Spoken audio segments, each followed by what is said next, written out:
আসসালামু আলাইকুম রহমতুল্লাহি ওয়া বারাকাতুহু। নাহমাদুহু ওয়া নুসাল্লি আলা রাসূলিহিল কারীম, আম্মা বা'দ।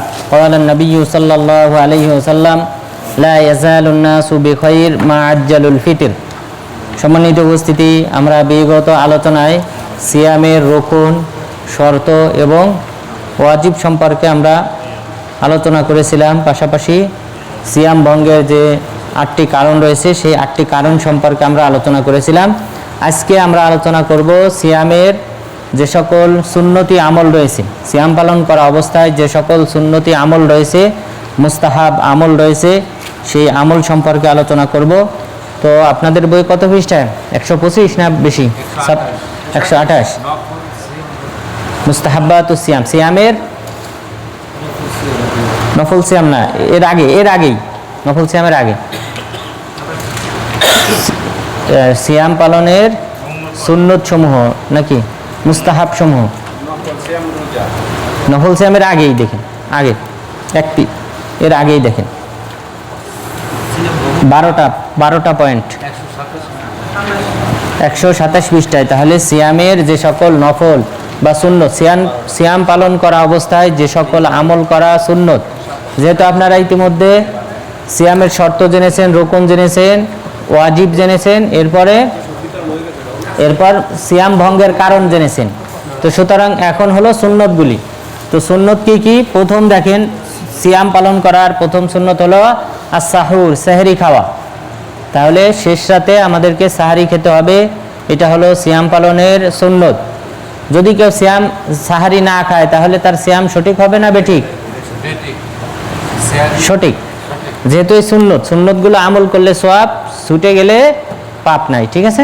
তো এগুলো হলো সুন্নত। তো সুতরাং সাহারি খাওয়া, সাহারি যদি কেউ না খেতে পারে কিন্তু সে যদি আগেই নিয়ত করে, ফজরের আগেই নিয়ত করে, তার সিয়াম সঠিক, তো হ্যাঁ সহি হবে। তাহলে প্রথম সুন্নত হলো as-সাহুর, সাহারি খাওয়া। রাসূল সাল্লাল্লাহু আলাইহি ওয়াসাল্লাম বলেন, তাসাহহারু ফা ইন্না ফিস সাহুরি বারাকা। তোমরা সেহরি খাও, কেননা সেহরি খাওয়াতে বরকত রয়েছে।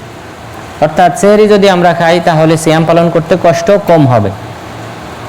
যদি কেউ সাহারি না খায় তাহলে সারা রাত না খাওয়া, এরপর সারা দিন, সুতরাং এই ব্যক্তির জন্য কষ্ট হবে। তো রাসূল সাল্লাল্লাহু আলাইহি ওয়াসাল্লাম বললেন, তোমরা সাহারি খাও, কেননা সাহারিতে বরকত রয়েছে, এটা তোমাদের জন্য সহায়ক হবে। তো সাহারি আমরা যদি না খাই তবুও সাধারণত সিয়াম কয় ঘন্টা ব্যাপী হয়?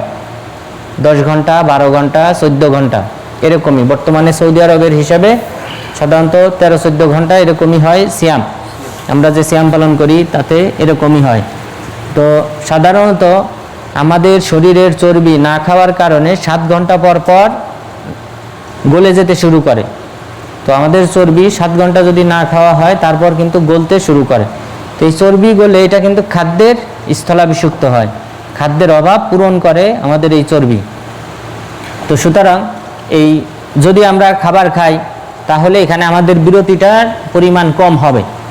সাহারি খেলে আমাদের বিরতির পরিমাণটা কম হবে, কিন্তু সাহারি যদি না খাওয়া হয় তাহলে লং টাইম আমাদের এই শরীরের চর্বি গলতে থাকবে, সুতরাং এতে ক্ষতির আশঙ্কা থাকে। আর সাহারি যদি খাওয়া হয় তাহলে এটা কিন্তু আমাদের ক্ষুধার অভাব খুব একটা বুঝতে দেবে না, বরং আমাদের এই চর্বির মাধ্যমে ব্যাকআপ হবে।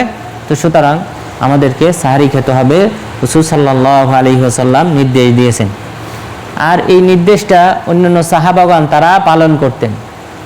এই সম্পর্কে আবু কয়েস হলেন আমর ইবনুল আস রাদিয়াল্লাহু আনহুর দাস, আজাদকৃত দাস। তো তিনি বলেন যে আমর ইবনুল আস রাদিয়াল্লাহু আনহু কানা ইয়া'মুরুনা আন নাসনা লাহু তুআমান লিয়াতাসাহহারা বিহি। তিনি আমাদেরকে বলতেন, তোমরা আমার জন্য সাহারি রেডি রেখো, রাতে তোমরা সাহারি রেডি করে রেখো, এটা আমি শেষ রাতে সাহারি খাবো। এরপর তিনি কি করতেন?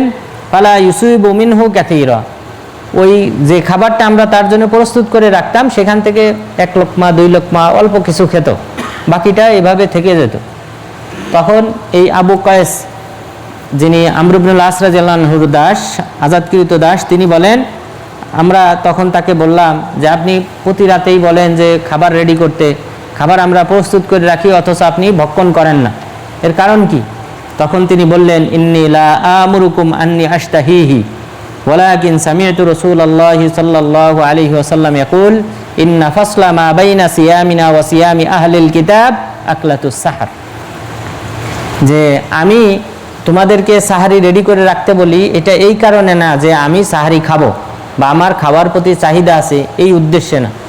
শুধুমাত্র আমি রাসূল সাল্লাল্লাহু আলাইহি ওয়াসাল্লামকে বলতে শুনেছি, আমাদের সিয়াম আর ইহুদি খ্রিস্টানদের সিয়ামের মাঝে পার্থক্য হলো সাহারি খাওয়া। শুধু এই হাদিস পালন করার জন্য আমি সাহারি খাই। তো সাহাবাগণ কিভাবে রাসূল সাল্লাল্লাহু আলাইহি ওয়াসাল্লামকে সম্মান করতেন, তার বাণী কিভাবে তারা ফলো করতেন, পালন করতেন, তার একটা নমুনা। যে আমর ইবনুল আস রাদিয়াল্লাহু আনহু, তার খাবারের প্রতি অত চাহিদা ছিল না, কিন্তু তবুও শেষ রাতে উঠে কিছু না কিছু খেতেন, অল্প কিছু খেতেন, যেন এই হাদিসের প্রতি আমল হয় যে ইহুদি খ্রিস্টান যারা রয়েছে তারা সাহারি খায় না, তারা 24 ঘন্টা কি করে, সিয়াম পালন করে। কত ঘন্টা? 24 ঘন্টা। অর্থাৎ তারা রাত মাগরিব থেকে নিয়ে মাগরিব পর্যন্ত, পরের দিন মাগরিব পর্যন্ত তারা কি করে, সিয়াম পালন করে। তো তারা সাহারি খায় না। তো ইহুদি খ্রিস্টানদের বিরোধিতা করতে বলা হয়েছে, সেই দৃষ্টিকোণ থেকে এই সাহাবী তিনি কি করতেন, সাহারি খেতেন, যদিও তার চাহিদা নেই। এবং আমরাও রমজান মাসে আমাদের অতটা শেষ রাতে চাহিদা না থাকলেও তবুও কিন্তু আমরা চেষ্টা করি কিছুটা খাওয়ার। তো এটা হলো সুন্নত। রাসূল সাল্লাল্লাহু আলাইহি ওয়াসাল্লামের সুন্নতকে পালন করার জন্য আমাদেরকে সাহারি খেতে হবে, এটা আমাদের সহায়ক হবে। এরপর 2 নম্বর যে সুন্নত, তাখিরুস সাহুর। এই সাহারিটা খেতে হবে, তবে বিলম্বে। সাহারিটা এমন না হয় যে রাত 12টায় আমরা সাহারি খেয়ে ঘুমিয়ে গেলাম, না, আমাদেরকে উচিত হলো শেষ রাতে উঠে, ফজরের আগে উঠে সাহারি খাওয়া, এটাই হলো সুন্নত। তাহলে সাহারি কেউ যদি ডিউটি থেকে আসলো রাত 10টায়, আসার পর পাক করলো, এরপর 11:30 12টার দিক খেয়ে ঘুমিয়ে গেল, তো এটাও সাহারি খাওয়া হলো। কিন্তু রাসূল সাল্লাল্লাহু আলাইহি ওয়াসাল্লামের যে সুন্নত, যে বিলম্বে খাওয়া, ফজরের আগে কিছুক্ষণ আগে খাওয়া, সেই সুন্নতটা পালন হলো না। তাহলে সুন্নত হলো সাহারিটা বিলম্বে খাওয়া। কেননা এই বিষয়ে অনেকগুলি হাদিস রয়েছে। এই সম্পর্কে রাসূল সাল্লাল্লাহু আলাইহি ওয়াসাল্লাম বলেন, ইন্না মা'আশারাল আম্বিয়া উমিরনা আন নুআজ্জিলা ইফতারানা ওয়া আন নুআখিরা সুহুরানা। যে আমরা নবীগণ, আমাদের সকল নবীকে আল্লাহ তাআলা আমাদেরকে নির্দেশ দিয়েছেন আমরা যেন বিলম্বে সাহারি খাই, আমরা যেন বিলম্বে সাহারি ভক্ষণ করি এবং তাড়াতাড়ি ইফতারি করি। এটা আল্লাহ তাআলা আমাদের সকল নবী রাসূলগণকে নির্দেশ দিয়েছেন। তাহলে ইহুদি খ্রিস্টানরা যে আমলটা পালন করে সেটা বিকৃত আমল। তারা তাদের ধর্মে বিদআত সৃষ্টি করেছে, নতুনত্ব আবিষ্কার করেছে। এই কারণে নবীদেরকে যে নির্দেশ দেওয়া হয়েছিল সাহারি খাওয়ার, সেই সাহারি তারা ভক্ষণ করে না, পরিহার করেছে, বর্জন করেছে। তো সুতরাং এই হাদিসে রাসূল সাল্লাল্লাহু আলাইহি ওয়াসাল্লাম বলেছেন আমাদেরকে 3টা বিষয়ের নির্দেশ দেওয়া হয়েছে। আমরা নবী যারা রয়েছি, আমাদের সকল নবীকে আল্লাহ তাআলা 3টা নির্দেশ দিয়েছেন। তার মধ্যে একটি হলো তাড়াতাড়ি ইফতারি করা, এরপর বিলম্বে সাহারি খাওয়া, এবং ওয়া আন নাযা আইমানানা আলা শামাইলিনা ফিস সালাহ, আমরা যেন সালাতে ডান হাত বাম হাতের উপর রাখি। ডান হাত বাম হাতের উপর নামাজে রাখার নির্দেশ আমাদেরকে দেওয়া হয়েছে। তাহলে সকল নবী রাসূলগণ তারা কিন্তু হাত বাঁধতেন, নামাজে তারা হাত বাঁধতেন। তাহলে এই হাদিসে 3টি আমলের কথা আমরা জানলাম। এরপর সাহারি বিলম্বে খাওয়া। সাহারি বিলম্বে খাওয়ার ব্যাপারে আরও বেশ কিছু হাদিস রয়েছে। সাহাল বিন সাদ রাদিয়াল্লাহু আনহু তিনি বলেন যে কুনতু আতাসাহহারু ফি আহলি সুম্মা ইয়াকুনু সুরআতান বি আন উদরিকা সালাতাল ফজর মা রাসূলিল্লাহি সাল্লাল্লাহু আলাইহি ওয়াসাল্লাম। যে আমি এত বিলম্বে সাহারি করতাম যে সাহারি করে গিয়ে রাসূল সাল্লাল্লাহু আলাইহি ওয়াসাল্লামের সাথে ফজরের সালাতটা ধরতাম। অর্থাৎ সাহারি খেয়েই আমি কিন্তু নামাজে অংশগ্রহণ করতাম। তাহলে এখানে আমাদের আর কোনো সময় ছিল না। সাহারি খাওয়ার পর আজান হতো, আজান হলেই আমরা নামাজে দাঁড়িয়ে যেতাম। তাহলে এইভাবে সাহারি খেতে হবে, অর্থাৎ শেষ মুহূর্তে। এই সম্পর্কে আরও একটি হাদিস রয়েছে। আনাস বিন মালিক রাদিয়াল্লাহু আনহু তিনি বলেন, যায়েদ বিন সাবিত রাদিয়াল্লাহু আনহুকে বলতে শুনেছি যে তাসাহহারনা মান নবী সাল্লাল্লাহু আলাইহি ওয়াসাল্লাম সুম্মা কামা ইলা সালাহ, যে আমরা রাসূল সাল্লাল্লাহু আলাইহি ওয়াসাল্লামের সাথে সাহারি খেলাম, খাওয়ার পর আমরা গিয়ে নামাজে শরীক হলাম, অংশগ্রহণ করলাম। তখন আনাস বিন মালিক রাদিয়াল্লাহু আনহু, তিনি তো ছোট সাহাবী, তিনি ওই মজলিসে ছিলেন না। তিনি জিজ্ঞাসা করলেন যায়েদ বিন সাবিত রাদিয়াল্লাহু আনহুকে, কাম কানা বাইনাল আযানি ওয়াস সাহুর, আযান এবং সাহরি খাওয়ার মাঝে ব্যবধান কতটুকু ছিল? তখন তিনি বললেন, কদরা 50 আয়া, 50টি আয়াত পাঠ করার সমপরিমাণ সময় ছিল ব্যবধান। অর্থাৎ সাহারি খেয়ে আজান হতো, 50টি আয়াত পাঠ করতে যে কয় মিনিট লাগে সেই কয় মিনিট। সূরা মুলকে 30টি আয়াত আছে, তাহলে সূরা মুল এখানে যদি 2.5 পৃষ্ঠার মতো হয়, এরপর আরও যদি 2 পৃষ্ঠা ধরা হয়, তো এইভাবে 5 পৃষ্ঠার মতো পাঠ করতে যে সময়টা লাগে, এতটুক সময় ব্যবধান থাকতো আজান হওয়ার। তার মানে শেষ মুহূর্তে কি করতেন সাহাবাগণ? সাহারি খেতেন। সুতরাং আমাদের উচিত যে শেষের দিকে আজান হওয়ার কিছুক্ষণ পূর্বে সাহারি খাওয়া। এছাড়াও আপনারা ওই হাদিস জানেন যে রাসূল সাল্লাল্লাহু আলাইহি ওয়াসাল্লাম বলেছেন, ইযা সামিআ আহাদুকুমুন নিদা ওয়াল ইনাউ ফি ইয়াদিহি ফালা ইয়ারফা'আন্না ইয়াদাহু, তোমাদের কেউ যদি আজান শোনে আর ওই আজান অবস্থায় যদি কেউ সাহারি খায়, সে যেন তার হাত গুটিয়ে না নেয়, অর্থাৎ প্লেটে যে খাবারটা আছে সেটা যেন খেয়ে ফেলে। তো সুতরাং এই হাদিস থেকেও বোঝা যায় যে সাহাবাগণ তারা কিন্তু বিলম্বে সাহারি করতেন। সুতরাং আমাদেরকে বিলম্বে সাহারি করতে হবে। এরপর 3 নম্বর যে সুন্নত, তাজিলুল ইফতার, ইফতারি তাড়াতাড়ি করা। ইফতারি তাড়াতাড়ি করা সম্পর্কে আগে একটা আমরা হাদিস বললাম যে সকল নবীকে নির্দেশ দেওয়া হয়েছে তারা যেন তাড়াতাড়ি ইফতারি করেন, অর্থাৎ সূর্য ডুবলেই যেন ইফতারি করেন, সূর্য ডুবলেই যেন ইফতারি করেন, এই ব্যাপারে নির্দেশনা দেওয়া হয়েছে। এছাড়াও রাসূল সাল্লাল্লাহু আলাইহি ওয়াসাল্লাম বলেন, লা ইয়াজালুন নাসু বিখাইর মা আজ্জালুল ফিতর, মানুষরা সর্বদা কল্যাণের উপর থাকবে যতদিন পর্যন্ত তারা ইফতারি তাড়াতাড়ি করবে।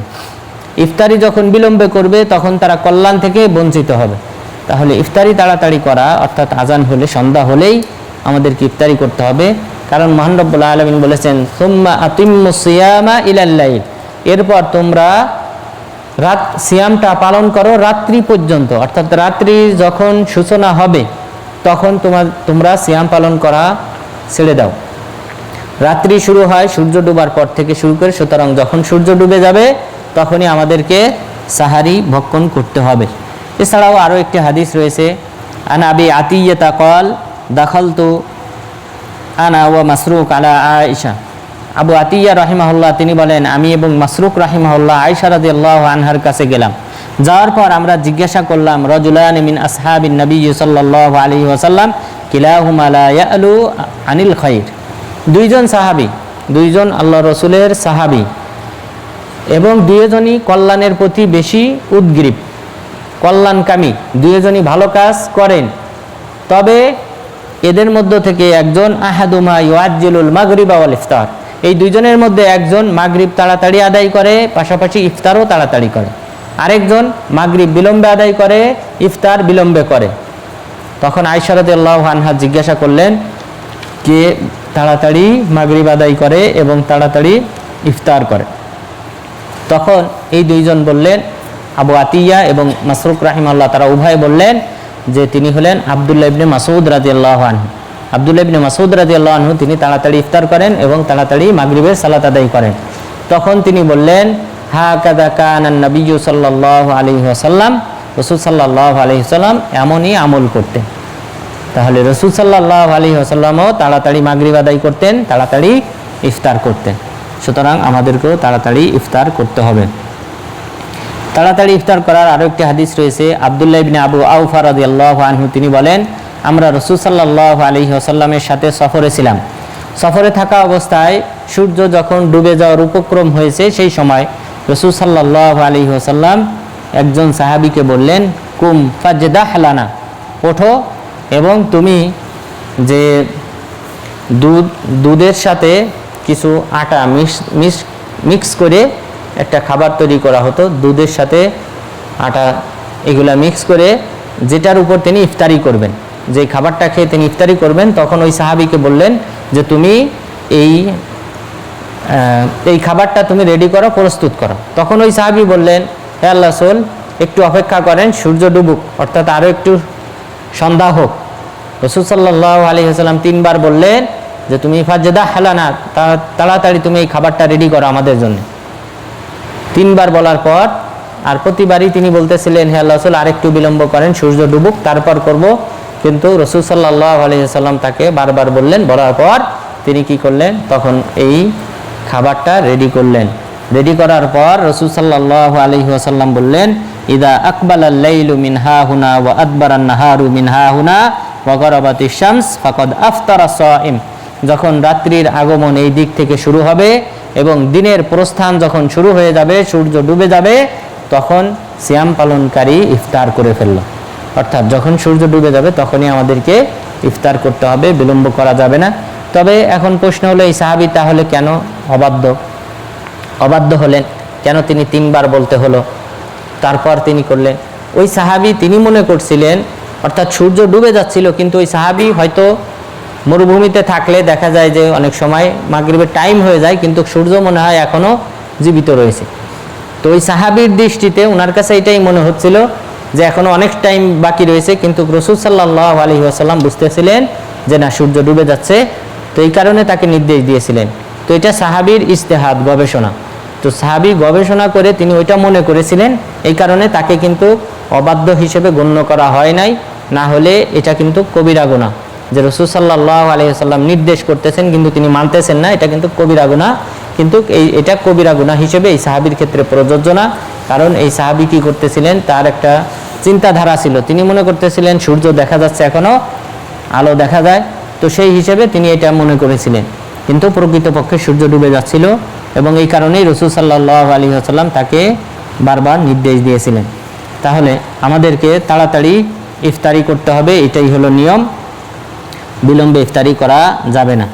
এরপর 4 নম্বর সুন্নত আল ইফতার আলা রুতাবাত। রুতাবাত মানে অনুবাদে কি লেখছে? তাজা খেজুর, আদা পাকা তাজা খেজুর। হ্যাঁ, তো ঠিক আছে, আদা পাকা বা তাজা খেজুর যেটা রয়েছে। রুতাব আপনারা তো চিনেছেন, হলুদ রঙের যেটা রুতাব খেজুর, হলুদ রঙের যেই খেজুরটা রমজান মাসে ইফতারিতে দেওয়া হয় ওইটাকেই রুতাব বলা হয়। তো এই রুতাব খেজুর দিয়ে কি করতে হবে? ইফতারি করতে হবে।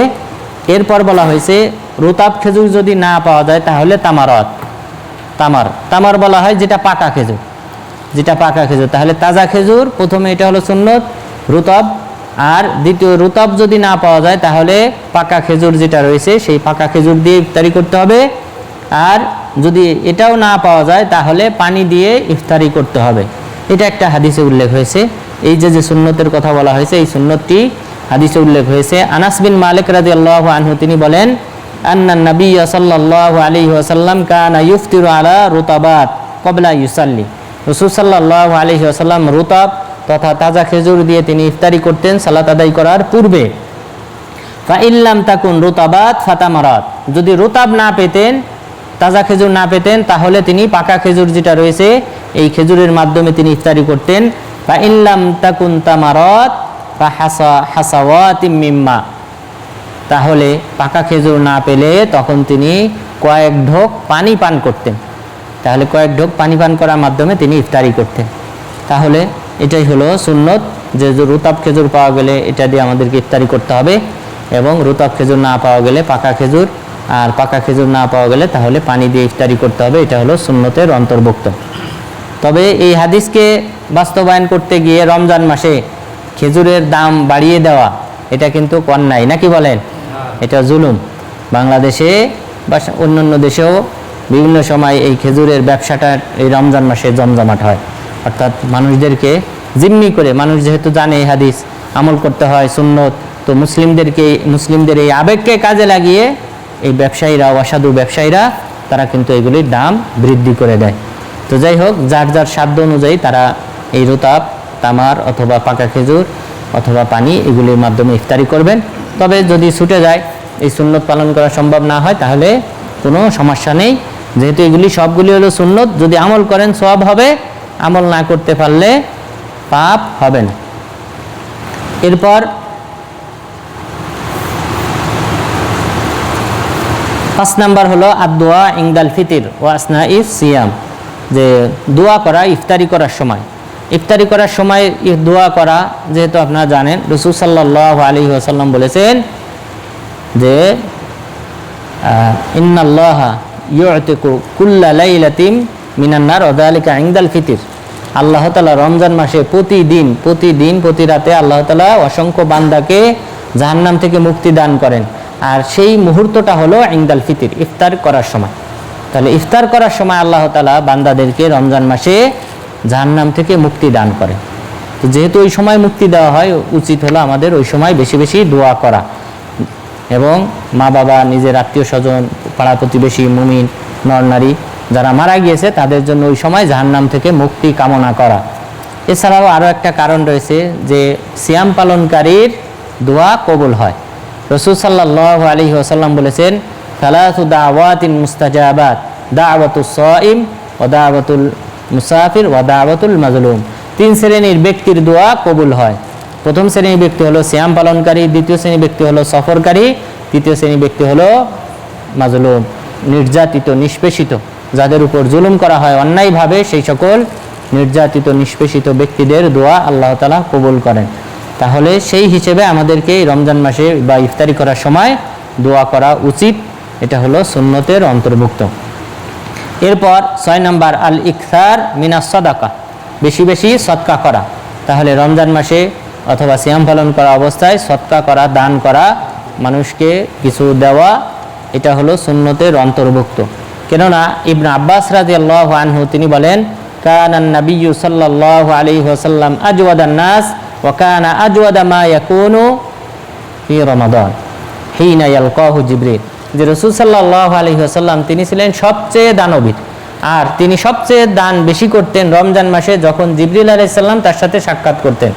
রমজান মাসে, পুরা রমজান মাসে জিবরিল আলাইহিস সালাম প্রতি রাতে আসতেন এবং জিবরিল আলাইহিস সালামের কাছ থেকে রাসূল সাল্লাল্লাহু আলাইহি ওয়াসাল্লাম কোরআনের তাফসীর শিখতেন, কোরআনটা তাকে শোনাইতেন।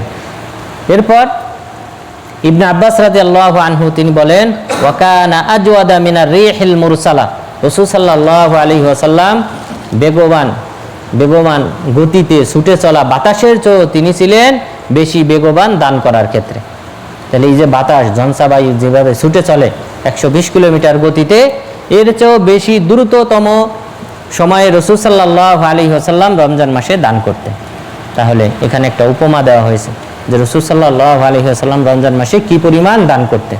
সুতরাং সেই হিসেবে এই রমজান মাসে দান করা উচিত, মানুষকে কিছু অনুদান দেওয়া উচিত। এরপর 7 নাম্বার সুন্নত হলো আল ইজতিহাদ ফি সলাতিল লাইল, রাতের সালাত আদায় করার ব্যাপারে আগ্রহী হওয়া, প্রচেষ্টা করা। তাহলে রমজান মাসে তারাবির সালাত জামাতে আদায় করতে পারলে ভালো। জামাতে আদায় করলে আপনারা জানেন যে ইমামের সাথে যদি কেউ জামাতে সালাত আদায় করে, সারা রাত সালাত আদায় করার সমপরিমাণ সওয়াব দান করা হয়। এরপর ইমামের সাথে যদি সম্ভব না হয়, একাকী যদি আদায় করেন সেটাও ভালো, কারণ এই ক্ষেত্রে আপনি যে কোরআন মুখস্থ আছে যেগুলা, সেই সূরাগুলো আপনি কি করতে পারবেন, ওখানে নামাজে পাঠ করতে পারবেন। তো এটা এই কারণে আব্দুল্লাহ ইবনে ওমর রাদিয়াল্লাহু আনহু তিনি এটাকেই প্রাধান্য দিতেন। তিনি একাকী রাতের সালাত, রমজান মাসে তারাবির সালাত তিনি একাকী আদায় করতেন, কেননা কোরআনটা মুরাজা করা হয়। কোরআন যতটুকু মুখস্থ আছে সেটুকু কি করা যায়, ওই নামাজে তারাবির সালাতে তিনি দাঁড়িয়ে সেটা পাঠ করতেন। এই দৃষ্টিকোণ থেকে তিনি এটা করতেন। তো সেই দৃষ্টিকোণ থেকে আপনি একাকীও আদায় করতে পারেন, যে কোরআন যতটুকু মুখস্থ আছে সেটা আপনার রিপিট করা হলো, মুরাজা করা হলো, সেই দৃষ্টিকোণ থেকে সেটাও আদায় করতে পারেন। তাহলে তারাবির সালাত আদায়ের প্রতি গুরুত্ব দেওয়া। এরপর 8 নম্বর হলো কিরাআতুল কোরআন, কোরআন তেলাওয়াত করা। রমজান মাসে কোরআন খতম করা এটা সালাফদের অন্যতম বৈশিষ্ট্য। পাশাপাশি রাসূল সাল্লাল্লাহু আলাইহি ওয়াসাল্লাম তিনি রমজান মাসে কোরআন খতম করতেন। যে বছর তিনি মারা যান সেই বছর 2 বার খতম করেছিলেন। যে বছর তিনি মারা যান সেই বছর জিবরিল আলাইহিস সালামের কাছে তিনি কোরআনটা 2 বার শুনিয়েছিলেন। সুতরাং রমজান মাসে কোরআন তেলাওয়াত করা, বেশি বেশি কোরআন তেলাওয়াত করা, এটা রাসূল সাল্লাল্লাহু আলাইহি ওয়াসাল্লামেরও বৈশিষ্ট্য, পাশাপাশি সালাফদেরও বৈশিষ্ট্য। তবে আমাদেরকে খেয়াল রাখতে হবে 3 দিনের কম যেন না হয়, অর্থাৎ খতম করবেন 3 দিনে বা এর চেয়ে বেশি দিনগুলিতে। যেহেতু রাসূল সাল্লাল্লাহু আলাইহি ওয়াসাল্লাম 3 দিনের কমে কোরআন খতম করতে নিষেধ করেছেন। আরেক হাদিসে 7 দিনের কথা বলা হয়েছে। তো সুতরাং আপনি 7 দিনে খতম করতে পারেন অথবা 3 দিনে খতম করতে পারেন, এর চেয়ে কমে 1 দিনে বা 2 দিনে যেন খতম না করা হয়। তবে শেষ দশকে করতে পারেন, শেষ দশকের আমল ভিন্ন, যেহেতু শেষ দশকে সালাফগণ তারা কিন্তু অনেকেই প্রতি রাতেই খতম করতেন, 2 রাতেও খতম করতেন, 3 রাতেও খতম করতেন। তো শেষ দশকের আমল ভিন্ন, সেই দিনগুলিতে আপনারা দ্রুত খতম করতে পারেন, 1 দিনে 2 দিনে, কিন্তু এমনি স্বাভাবিক সময়ে 3 দিনের আগে খতম না করাটাই হলো উত্তম, যেহেতু রাসূল সাল্লাল্লাহু আলাইহি ওয়াসাল্লাম নিষেধ করেছেন। কারণ তাহলে এখানে যে হারাকাত, সাকানাত, মদ, গুন্না রয়েছে সেইগুলি যথাযথভাবে আদায় করা হয়। 3 দিনের বেশি টাইম নিয়ে যদি পাঠ করা হয় তাহলে এই মদ, গুন্না এগুলি সঠিকভাবে আদায় করা যায়। তো সেই দৃষ্টিকোণ থেকে কোরআনটা আমাদেরকে বেশি পাঠ করতে হবে, তবে এই দিকটাও খেয়াল রাখতে হবে। এরপর 9 নম্বর সুন্নত হলো কওলু ইন্নী সাইম লিমান শাতামা। যদি কেউ কাউকে গালি দেয়, সিয়াম পালনকারীকে যদি কেউ গালি দেয়, তাহলে তিনি বলবেন ইন্নী সাইম, আমি রোজাদার, সুতরাং আমাকে গালি দিও না বা আমার সাথে ঝগড়া করো না। এই সম্পর্কে স্পষ্ট হাদিস রয়েছে। রাসূল সাল্লাল্লাহু আলাইহি ওয়াসাল্লাম বলেন আসিয়ামু জুন্নাহ, সিয়াম পালন করাটা হলো ঢাল স্বরূপ, অর্থাৎ জাহান্নাম থেকে এই বান্দাকে এই সিয়াম হেফাজত করবে, সুতরাং সিয়ামটা হলো ঢাল স্বরূপ। ওয়া ইযা কানা ইয়াউমু আহাদিকুম সাওমি আহাদিকুম ফালা ইয়ারফুস ওয়ালা ইয়াসখাব ওয়ালা ইয়াজহাদ। আর যেদিন তোমাদের কেউ সিয়াম পালন করবে সেদিন সে যেন অন্যায় অশ্লীল কথা যেন না বলে, অন্যায় অশ্লীল কথা এবং কাজে যেন সে লিপ্ত না হয়। ওয়ালা ইয়াসখাব, উচ্চ স্বরে যেন কথা না বলে, ঝগড়াঝাটি না করে। ওয়ালা ইয়াজহাল, অন্য ব্যক্তির প্রতি জুলুম করে অন্যায় কথা যেন না বলে। ফা ইনসাবাহু আহাদুন আও কাতালাহু ফালিয়াকুল ইন্নী ইমরুউন সাইম। আর যদি কেউ তাকে গালিগালাজ করে অথবা তার সাথে ঝগড়া করতে চায়, তাহলে সে যেন বলে ইন্নী ইমরুউন সাইম, আমি হলাম রোজাদার, সুতরাং আমার সাথে ঝগড়া করো না। তাহলে এটা বলাও সুন্নতের অন্তর্ভুক্ত, রাসূল সাল্লাল্লাহু আলাইহি সাল্লাম নির্দেশ দিয়েছেন। 10 নাম্বার হলো আলী এতেমার, ওমরা করা, নাকি অনুবাদ ঠিক আছে? ওমরা করা রমজান মাসে, কারণ রমজান মাসে উমরা করলে রাসূল সাল্লাল্লাহু আলাইহি ওয়াসাল্লাম বলেছেন উমরাতুন ফি রমাদান তাকদি হাজ্জাতান আও হাজ্জাতাম মাই। রমজান মাসে উমরা করলে আমার সাথে হজ করার সমপরিমাণ সওয়াব। তাহলে চিন্তা করেন, বিদায় হজ্জে, যেই হজ্জের সময় রাসূল সাল্লাল্লাহু আলাইহি ওয়াসাল্লাম উপস্থিত ছিলেন, যেই হজ্জে আবু বকর, ওমর রাদিয়াল্লাহু আনহুর মতো আমলদার সাহাবাগণ, মুত্তাকি সাহাবাগণ উপস্থিত ছিলেন, সেই বছরের মানুষের হজ, সেই বছরে যে পরিমাণ সওয়াব দান করা হয়েছে সমপরিমাণ সওয়াব দান করা হবে যদি আমরা রমজান মাসে উমরা করি। এই কারণে উম্মে সিনান আল আনসারিয়া রাদিয়াল্লাহু আনহা যখন বিদায় হজ্জে অংশগ্রহণ করেন নাই, রাসূল সাল্লাল্লাহু আলাইহি ওয়াসাল্লাম ফিরে এসে জিজ্ঞাসা করলেন কেন তুমি হজ্জে যাও নাই? তিনি কারণ উল্লেখ করলেন। কারণ উল্লেখ করার পর তিনি বললেন রমজান মাস আসলে তুমি উমরা করবে, কেননা রমজান মাসে উমরা করলে আমার সাথে হজ করার সমপরিমাণ সওয়াব। তো সুতরাং আমাদেরকে রমজান মাসে বা সিয়াম পালন করা অবস্থায় আমাদের উমরা করা উচিত, এবং উমরার আরও অনেক ফজিলত রয়েছে, কেননা রমজান মাসে উমরা করলে সেটা উমরা থাকে না, বরং সওয়াবের দিক থেকে হজের সমপরিমাণ হয়ে যায়। এরপর আমাদের পরবর্তী 11তম আমল হলো আল ইতিকাফ। ইতিকাফ করা ফিল আশরিল আওয়াখির, শেষ দশকে। শেষ দশকে ইতিকাফ করা রাসূল সাল্লাল্লাহু আলাইহি ওয়াসাল্লামের অন্যতম আমল ছিল। রাসূল সাল্লাল্লাহু আলাইহি ওয়াসাল্লাম, আবু সাঈদ খুদরি রাদিয়াল্লাহু আনহু বলেন যে তিনি প্রথম দশকে ইতিকাফ করলেন, দ্বিতীয় দশকে ইতিকাফ করলেন। দ্বিতীয় দশকে ইতিকাফ করার পর তিনি বললেন আমি যেটা খুঁজতেছি, অর্থাৎ যে লাইলাতুল কদর অন্বেষণ করতেছি, সেই লাইলাতুল কদর তোমাদের সামনে আছে, সুতরাং তোমরা ইতিকাফ করো শেষ দশক ওই বছর। তাহলে ওই 21 তারিখে ওই রাত্রিতেই কি ছিল, ওই বছরে লাইলাতুল কদর হয়েছিল, কেননা তাকে দেখানো হয়েছিল যে যেন তিনি সিজদা করতেছেন কাদামাটি বিশিষ্ট স্থানে। এবং ফজর হওয়ার পর রাসূল সাল্লাল্লাহু আলাইহি ওয়াসাল্লাম যখন মসজিদ থেকে বের হলেন তখন তার নাকে মুখে কাদা লেগেছিল, অর্থাৎ বৃষ্টি হয়েছিল। বৃষ্টি হওয়ার পর মসজিদ কাদা হয়ে গিয়েছিল, যেহেতু মসজিদে আগে কি ছিল না, আগে ছাউনি যেটা ছিল সেটা ছিল খেজুরের পাতা দিয়ে, খেজুরের পাতা দিয়ে ছাউনি ছিল, আর নিচেই কি ছিল না, পাথর ছিল না, নিচেই ছিল মাটি। পাথর সর্বপ্রথম যিনি বিছান তিনি হলেন ওমর রাদিয়াল্লাহু আনহু। এই যে ওয়াদি আকিক যেটা রয়েছে আপনারা দেখছেন, এই যে জুলহুলাইফা যে মসজিদ, মিকাত মসজিদের এখানে যে ওয়াদি, এই ওয়াদি আকিক থেকে, এখান থেকে তিনি পাথর, কুচি পাথর নিয়ে তারপর মসজিদে নববীর এই ফ্লোরে তিনি কি করেন, বিছান। এর আগে এই স্বাভাবিক মাটি ছিল, এই মাটির উপরেই সাহাবাগণ সিজদা করতেন। অর্থাৎ সেখানে কি ছিল না, এই জাতীয় আমাদের মতো উন্নত কার্পেট ছিল না। আমরা এখন যে যুগে বসবাস করি, ধার্মিকতার দিক থেকে তো আমরা সাহাবাদের চেয়ে এগিয়ে থাকার কথা। সাহাবাদের যুগে দেখেন কত ধরনের সমস্যা ছিল। বিদ্যুৎ ছিল না, তারপর এসি ছিল না। এরপর তারা এই ফ্লোরে তারা কি করতেন, ঘুমাইতেন। এরপর খেজুরের পাতার পাটি এগুলা তারা ব্যবহার করতেন। তো সেই সকল দিক দিয়ে যদি আমরা তাকাই, তাহলে আমরা এখন দুনিয়ার জান্নাতে বসবাস করি। কিন্তু এরপরও আমলের দিক থেকে আমরা অনেক পিছিয়ে, সাহাবাদের চেয়ে অনেক পিছিয়ে। তো রাসূল সাল্লাল্লাহু আলাইহি ওয়াসাল্লাম ওই বছর তিনি ইতিকাফ করেছিলেন, আর 21 তারিখে ওই বছরই লাইলাতুল কদর হয়েছিল। তো সুতরাং ইতিকাফ করা অন্যতম একটা সুন্নত, এবং ইতিকাফ করার আলাদা কোনো ফজিলত বর্ণিত হয় না। তবে ইতিকাফ করার গুরুত্ব হলো কেন, ইতিকাফ কেন করতে হয়? লাইলাতুল কদর পাওয়ার আশা। লাইলাতুল কদর, আপনি মসজিদে বসলেন, মসজিদে বসাটাই তো ইবাদত, যতক্ষণ বসে থাকবেন এটা একটা ইবাদত। এরপর এই লাইলাতুল কদর পাওয়ার জন্য আপনি ইবাদত করবেন নিশ্চিন্তে, এক ধ্যানে। তো এই কারণেই মূলত ইতিকাফ। তো সুতরাং ইতিকাফ করতে হবে রমজান মাসে। এরপর 12 নম্বর সুন্নত হলো তাহাররি লাইলাতুল কদর, লাইলাতুল কদর পাওয়ার আশা করা এবং লাইলাতুল কদর অন্বেষণ করা, খুঁজে বের করা। এই কারণে রাত্রি যাপন করা, রাত জেগে আল্লাহ তাআলার ইবাদত করা, এটাই হলো 12তম সুন্নত। এই সম্পর্কে আয়েশা রাদিয়াল্লাহু আনহা তিনি বলেন, কানান নবিয়্যু সাল্লাল্লাহু আলাইহি ওয়াসাল্লাম ইযা দাখালাল আশর শাদ্দা মিযরাহু ওয়া আহইয়া লাইলাহু ওয়া ইকাযা আহলা।